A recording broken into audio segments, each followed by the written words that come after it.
The world economy is walking on eggshells. Any wrong move may accelerate a spiral down. Countries seem to be preparing for the worst. Are we walking right into a crisis? Is a black swan movement building up in front of us? Today I am going to take you through all the nitty-gritty details of what it means to be in a black swan. We'll also be looking into the details of how some countries like Russia are probably predicting a mishap and preparing for the same. First, let's understand. A black swan is an unpredictable event that can happen in the economy without warning and can have severe consequences. Such events are normally rare. In the rare happening of a black swan incident, once it's done, while backtracking, things might seem that they were obvious all the way through. We just didn't pay any attention to them. It might feel like the past events were giving so many signs leading to this crash. However, in hindsight, a black swan event can affect the economy very harshly, can negatively impact market and investments. Now guys, the most important part to understand is that a black swan event can never be predicted with standard forecasting tools. So why do we have to talk about black swan event today? With so much happening in the economy, analysts are predicting an unfortunate turn of events very soon. To be honest, the market is in fact volatile and risky and can turn anyway. However, the history has only few examples of the same, and mostly what we think as a black swan is not actually a black swan. After the 2008 crisis, which was in fact a black swan, many big and small events had been talked about as black swan events. However, the reality is that none of them qualifies to be one. Even the pandemic does not satisfy the three criteria to be called as one. So most of the times when economists talked about a black swan, it's just part of a fad talk. It is sure that there's a lot happening currently in the market. The China's situation is bad enough to affect the world economy. There is energy crisis all around. Inflation rates are high in the US, which is more than 5% and is at a 30-year high. All these are possibly pointing at a huge market crash or an economic slowdown.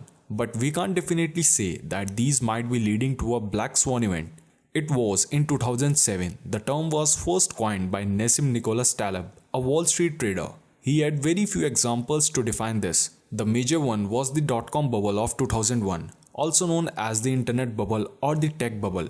The boom of internet in the 2000s changed the face of US. The economic growth was rapid because of the new technology. So much of speculation happened and private investments ramped up in internet-related companies.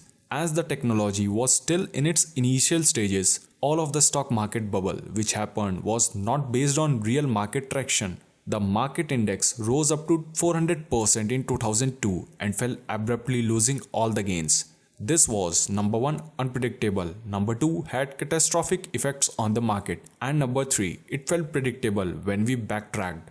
These are the three major signs of a black swan event, and all these signs can be seen only after the event actually happening. Currently, these stocks have emerged majorly because of the devaluation of dollar. We all know about how the world economy is dependent on dollar. US dollar became the base currency after a tough fight with UK pound in the 1930s. In the times before that, gold was the standard for all international transactions. As of now, the US dollar is the most trusted currency in the world. Major commodities like gold and petroleum are quoted in US dollars on international market. So it is the reserve currency globally. Countries keep a US dollar reserve for emergencies. The majority of US banknotes are held outside US, called the euro dollars. Since the pandemic, US dollar is going down. Fed's inefficient money policies have had a worsening effect on this. US inflation rate is going higher and higher. GDP is also not showing any good signs. Normally, a currency falls when the users stop believing in it. The lack of faith in the stability and usefulness of the currency will lead to its collapse. This will make the currency incapable of being used as a reserve currency. The US dollar is also going through a similar scenario. So there is a lot of talks about many countries converting their reserves into gold. US dollars are being sold and gold reserves are increased. It is only logical for countries to take that step when the US economy is showing wobbly signs. In fact, the second major black swan event happened in the US in 2008. The housing market bubble caused a major crash in the US economy. But guys, it didn't stop there. The whole world economy was affected by this crisis, and the effect was in fact catastrophic for everyone. As a part of the 2008 crisis, Zimbabwe went through a high rate of inflation, which was more than 79.6 billion%, which was ridiculously impossible to predict. Just before the pandemic, countries anticipated an economic breakdown and had increased their gold reserves by a large extent. Central banks added about 650 tons of gold to their reserves in total. This is the second highest shift in 50 years. China, Russia and Turkey being the highest in this shift. Mostly of the eastern countries have a troubled relationship with US, so they realize the importance of increasing their gold reserves and reducing the US dollar. The countries like Russia and China and even the countries in Western Europe wants to break the US dominance in the financial system. Central banks all over the world are buying a lot of physical gold bars, especially Russia, India and China. China has been stocking tons of gold secretly. Not to forget, Serbia and India has bought more tons of gold in the last year.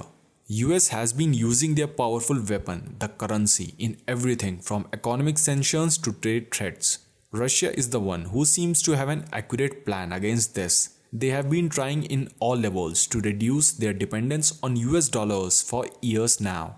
Vladimir Putin had said that the country's economic policies are part of a bigger plan. The country had been very vocal and open about this from last many years. Their gold reserves are currently at 2,292 tons, which is the highest among the eastern countries. Russia is having the fifth highest gold reserve in the entire world, where the first four countries are US and Western Europe countries. For the first time in its history, Russia is holding more gold than US dollars. So it's very clear that Russia has an absolutely clear strategy. The country is fully prepared for a dollar crisis. Some argue that these countries are expecting a black swan event which can cause the end of the fiat system and can cause with world to go back to a gold standard. Countries claim that they buy gold because gold perform well in crashed economies. However, this does not indicate a definite black swan either. Russia's economic policy is a long-term one and is supposed to help the country in a foundation level.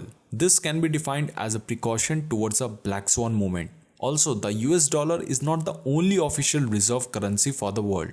The International Monetary Fund has approved 4 other reserve currencies, namely the Euro, British Pound Sterling, Japanese Yen and Chinese Yuan. These alternatives are kept for the world countries so that the negative effect on their economy is minimalized in case of a dollar deterioration. So guys, by now you must have got that facts are obvious and pretty predictable. At the same time, Western countries like US, UK and Germany are reducing their gold reserves. They are the countries who had been having the highest gold reserves before. The dollar devaluation can surely affect the world, which leads countries to have more metal investment. It is evident that US dollar is losing its value in the global market. The economic policies of Fed are heavily criticized by the insiders and outsiders. The inflation is out of hands even though Fed is not accepting it.